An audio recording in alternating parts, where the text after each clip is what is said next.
Ya, terus Bli kan ada pura tadi 3 macam kan lah. Saya lihat di Bali itu kan ada kayak di depan itu ada sarung yang warnanya kalau enggak hitam putih. Nih, boleh. Iya, kayak seperti itu. Terus habis itu di dalamnya lagi itu ada kuning. Ya. Sarungnya kuning. Itu ada maknanya, Bli? Maknanya yang pertama ini simbol Ruwe Binede. Apa itu? 2 tapi jadi 1. Hitam putih baik Ya. buruk gitu ya. Poleng tadi artinya apa, Bri? Gimana? Poleng artinya apa? Polengnya ini hitam putih nih. Poleng ini artinya tidak satu warna. Kita nyebutnya kain poleng. Hitam putih baik buruk Kalau yang gitu anak-anak ya. kecil nyebutnya kain sekak catur. Iya. Nah, kalau kita nyebutnya hitam putih, tapi kalau bahasa Sanskerta namanya Ruwe Binede. Makna spiritualnya ada, Bli? Makna spiritualnya baik dan buruk tidak bisa dipisah. Gitu ya. Saya juga tidak bisa disebut laki, ini juga nggak bisa disebut laki. Kalau jenengan Mbak Desi tidak ada. Nggak sebut apa saya? Harus ada dualitas. Ya, jenengan juga sama. Iya. Tidak ada saya mau disebut apa? Makanya. Mau disebut perempuan nggak ada saingannya, mau disebut siang nggak ada malam. Iya. Cuman kalau hitam sama putih itu jadi satu, tapi beda dengan putih dan kuning. Namanya wastra. Itu yang tadi ya, yang kalau misalkan di pura di dalamnya itu tadi, itu Ya. ada maknanya apa? Maknanya satu, putih itu simbol daripada arah mata angin timur. Namanya disebut wetan. Singkatannya dari kawitan, asal. Kuning, kalau versi Bali lah ya, Ya. tapi versi ini agak sedikit berbeda karena di sini nafsu yang jadi. Ya, tapi di sini saya lihat nggak ada itu yang Ada. warna-warna. Warna-warna ada. Ada penasaran? Iya. Nanti saya ceritain. Oke. Tapi Sekarang panjang. yang itu Nah, yang dulu. kuning dulu. Kuning, putih. Yang kuning ini adalah simbol daripada ibu. Namanya daje, delot, dangin, rauh kalau bahasa sana. Tapi kalau bahasa sini ngulon. Ngulon. Ngulon itu siapa yang ngeloni kita waktu kecil. Gitu ya. Ya ibu. Ibu. Bukan saya ngeloni yang iya. sama dewasa, ini ibu Iya. ngelonin kita dulu. Iya. Namanya ngulon, simbolnya adalah kuning, sel telur. Iya. Apa namanya? Oh, kaitannya dengan itu penciptaan lagi Iya. ya. Ternyata kembali lagi. Ya ke namanya penciptaan orang-orang lagi ya. dulu itu rahasianya itu tidak sampai dibuka vulgar kok. Makanya disimbol-simbolin aja. Iya. Supaya kita sebagai keturunannya berpikir keras, menggunakan akal untuk menemukan yang namanya pengetahuan itu. Mungkin kurang lebih seperti itu. Berarti putih kuning itu kalau kan di depan tadi kan hitam putih. Apakah kalau yang putih kuning itu sudah melampaui dualitas itu? Gak percaya? Kayak gitu ya, Beli memang. Pernah neliti punya laki nggak? Belum. Putih. Punya perempuan kuning. Oh, kuning ya? Kalau jadi satu beranak. Oh, iya. Telur ayam maksudnya. Oke. Berarti kita pemahamannya nggak sampai segitunya ya. Berarti sekarang paham ya. Berarti besok saya selesai jadi narasumber, tinggal main aja. Ya, jangan, belum. Ya masih panjang ini. Panjang. Tadi kan tadi ini bahasnya kan asrama. Ya. Asmaranya kan belum. Belum. Putih. Asmara kuning. dana nanti, asmara dana. Iya. Itu tadi hitam putih berarti kalau secara spiritual itu seperti baik, buruk, laki, perempuan itu kan senang, sedih gitu. Ya. Terus Siang malam. lah. Terus kuning, putih itu tadi berarti melampaui itu. Ya, melampaui itu. Simbolnya beda lagi, makanya putih kuning biasanya kalau di pura ditaruh di dalam tengah. Iya. Ada niste, ada madya, ada utama, mandala. Kalau di pura ada bagian 3, ada yang niste bagian bawah, ada yang madya, ada yang utama. Oke. Kembali ke tadi pertanyaan awal tadi, hubungan antara Kediri dan Jawa, Kediri sama Bali, Sama maaf. Bali. Ya, itu tadi kan selain kaitannya dengan Prabu Erlangga, itu ada ikatan lagi apa tidak? Maksudnya secara apa ya? Aku lihatnya itu. Kalau kalau Bali kan Pulau Dewata gitu Ya. kan. Kalau Kediri mungkin Beli menyebutnya apa? Kok kayak ada ikatan batinnya kuat gitu, saya merasakan itu. Di Museum Trowulan itu ada ditemukan sebuah arca yang menggambarkan Prabu Wisnu, Prabu Erlangga yang titisan Wisnu yang naik Garuda Mas Iya. di museum. Itu adalah simbol Kediri. Selain Ganesha, Ganesha itu adalah disimbolkan badan orang tapi wajah gajah. Ini kalau didiskusi sama orang awam, debat, orang cacat. Iya, soalnya kan Iya kan? nggak lumrah kan? Ya. Tapi orang dulu itu sangat unik, menarik. Bahkan pemikirannya rata-rata tinggi. Jadi pada waktu menggambarkan, ya seenak-enaknya. Nah, kita nggak mampu, hanya bisa ngeritik kok. Ini Iya, apa iya. ini? Cacat atau Iya. berhala. Nah, kita Sebenarnya nggak mampu. makna yang dalam apa itu? Makna yang dalam satu, Ganesha, gajah ini adalah simbol kecerdasan satu. Hmm. Makanya Soekarno itu juga adalah Ganeshanya Indonesia dulu. Dan dia mendirikan Universitas Ganesha. Iya. Di Singaraja juga ada Ganesha, di Bandung juga ada Ganesha. Jadi Ganesha itu salah satu adalah simbol kecerdasan. Yang kedua, simbol kesaktian. Kesaktian. Ya, mau sakti bagaimana, tanda kutip lah ya. Terus yang ketiga adalah simbol pembersihan, jagat. Itu Ganesha namanya. Ganesha. Nah, literatur ini tidak hanya diterapkan atau dipelajari oleh sejarawan Sanskerta dulu. Tapi Ganesha ini adalah hanya kita klaim miliknya zaman peradaban Majapahit. Oke. Cuman Kediri tidak tahunya pakai simbol itu. Oh, berarti Majapahit mengambil daripada kerajaan Kediri sebagai leluhurnya.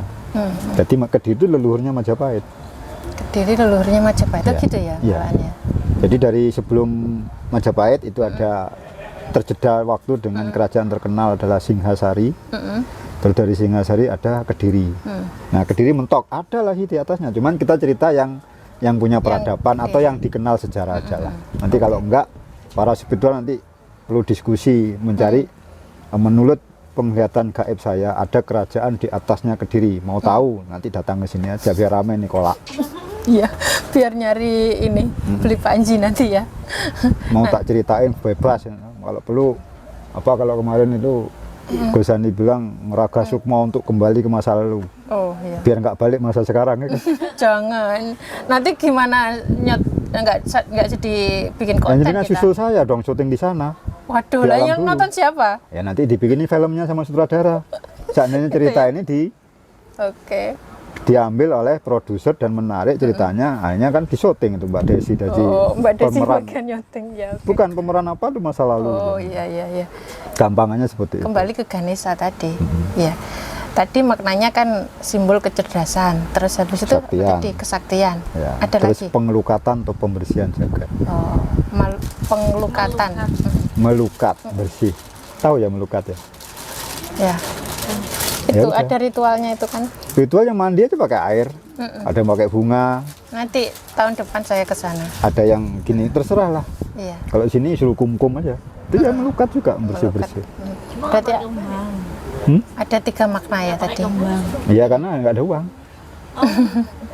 Kalau ada beli kembang. Lah, 3 makna itu kalau dikaitkan dengan kehidupan sehari-hari, maksudnya orang leluhur dulu itu apa? Supaya apa? Yang pertama, terkadang kita ini diharuskan bersih-bersih tiap hari. Terkadang. Saya bilang terkadang, karena itu tergantung hak. Terus yang kedua, sesekali waktu manusia ini harus sakti, tanda kutip. Dijawab dan sebagainya. Sakti itu seperti apa? Seperti kayak konsepnya klenik kayak gitu atau?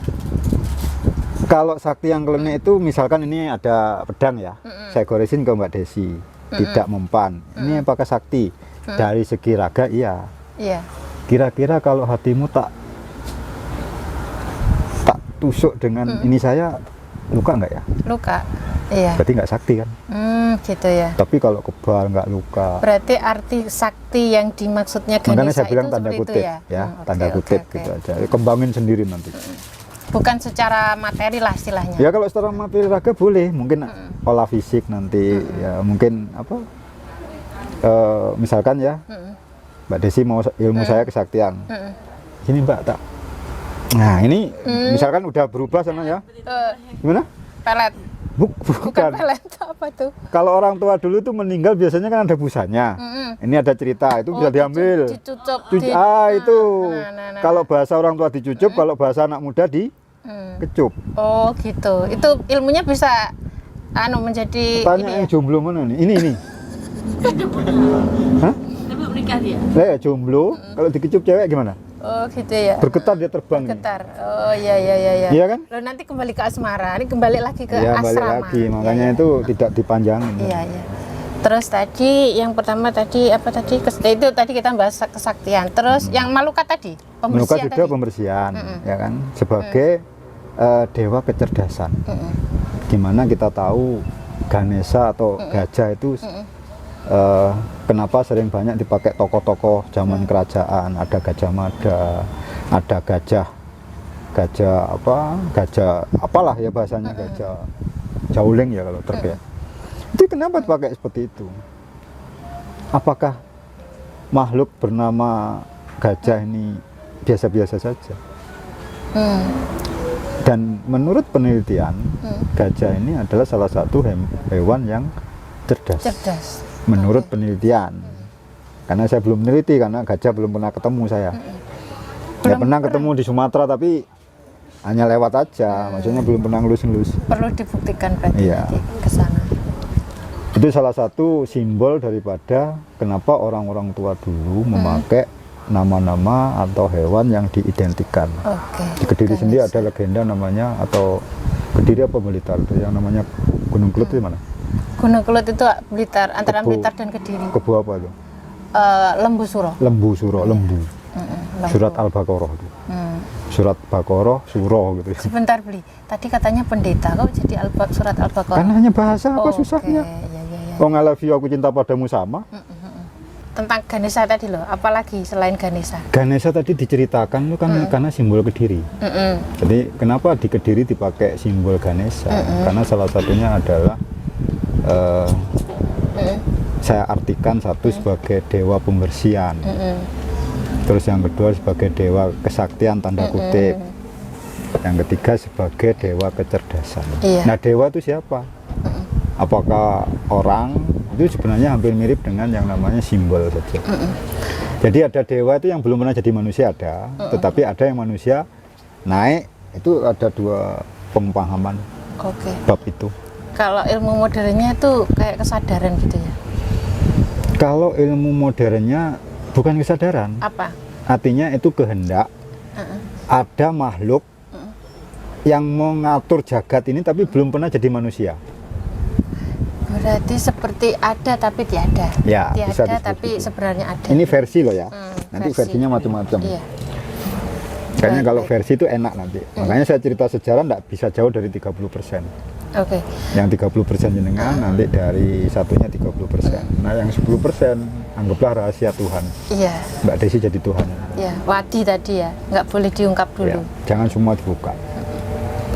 Terus kalau Ganesha itu kan kayak perlambangnya Kediri. Terus di Bali sebagai tanda bahwasanya ada hubungannya dengan Kediri, ada simbol apa di sana, Bu? Salah satunya adalah pada waktu zamannya Pak Harto, itu namanya Pak Nyoman Nuarte. Itu membuatkan patung Garuda Wisnu Kencana. Wah, itu yang lagi viral itu ya? Bukan viral, kemarin udah salah satu tertinggi di Asia. Iya. Yang kemarin GT20 itu pada orang-orang ke sana pakai batik lagi. Oke. Itu salah satu, menurut gambarannya adalah Prabu Airlangga setelah beliau itu meninggal atau moksa, diupacarai namanya upacara Srade. Ini Srade. untuk para pemerhati budaya ataupun pemerhati sejarah itu tahulah upacara Srade itu apa. Namanya memanifestasikan. Tahu memanifestasikan? Bisa tahu. Apa? Mewujudkan, kayak misalkan memanifestasikan itu kayak apa ya, menjadikan nyata gitu. Mbak Desi itu anak saya. Mbak Ratna itu anak saya, Mbak Desi cucu saya. Ya. Pada waktu Mbak Desi itu nyusul saya, bahasa tanda kutip meninggal. Iya. Terus ada yang mengupacari Mbak Desi itu dimanifestasi, disatukan dengan saya. Oke. Namanya disebut titisannya Wisnu yang naik Garuda emas. Oh, itu maknanya seperti Nah, itu ya. emas itu dalam bahasa Sanskrit adanya kencana. Jadi titisannya Wisnu yang naik Garuda Kencana. Itu sudah ngeleneng pemangkunya. Oke. Kalau tadi Disingkat namanya Garuda Wisnu Kencana. Kencana, sesuai dengan penemuan daripada Kolonel Brandes, orang Belanda. Oh, itu ada kaitannya dengan orang Belanda juga. Ya karena orang Belanda dulu yang menguasai kan. Mm-mm. Menguasai hingga akhirnya merasa ini tanah air adalah tanah airnya, dia akhirnya melestarikan sejarah budayanya, dianggap sudah miliknya. Makanya dia menulis sejarah. Makanya sejarah di Indonesia ada dua. Kalau tidak dari Kolonel Brandes, ada dari Bapak Profesor Dr. Slamet Mulyana. Itu orang Jawa ya? Ya. Dan saya masuk dalam sejarawan, tapi sejarawan masa kini. Oke. Bisa- Cuman mau debat dengan Kolonel Brandes, Brandesnya udah balik. udah balik. Ah, ah. Bisa jadi kalau misalkan ada pembelokan itu bisa jadi versinya itu tadi. Ya, dan Kalau- sejarah itu ada tiga, Mbak Ratna. Oke. Satu, sejarah gedong, sejarah keluarga. Yang kedua, sejarah tutur tinular. Jadi sejarah gedong itu yang tahu Mbak Ratna sekarang tak ganti nih, jadi ibu saya, terus saya Iya. punya anak, Mbak Desi jadi cucu. Ini yang tahu hanya kita-kita aja. Oke. Tetapi sejarah tutur tinular orang lain yang menceritakan. Bisa Oh. kurang, bisa lebih. Bisa jadi tutur tinularnya itu keliru menceritakan kan? Tapi minimal ada lah poinnya di sana. Nah, yang keliru menceritakan nanti sejarah yang ketiga. Siapa yang berkuasa? Oke. Ada kepentingan tertentu gitu ya? Saya berkuasa dalam keadaan jenengan. Jenengan punya sejarah yang bagus sebagai trah daripada raja ini, tak habiskan mau apa? Baik. Itu cukup sejarah yang mengenaskan. Dan di Indonesia mengalami semuanya. Nusantara lah pada waktu itu mengalami semuanya.